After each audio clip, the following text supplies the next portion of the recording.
रामे रामे ओ रामे राम जिनके नैया हो राम नैया भोजे तान सारो जी तब सुमरत बानी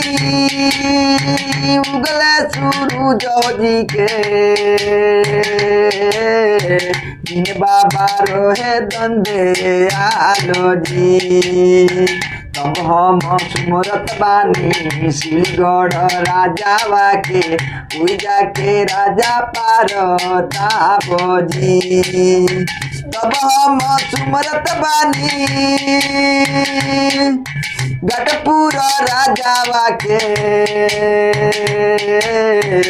उजा के राजा घाट मसीह जी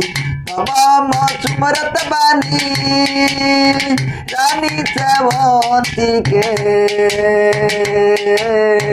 सात भाई में के गो बहिन जी उनकर ससुराय रामा सिलगढ़ राजा बाबू मालिक के नाम राजा प्रताप जी।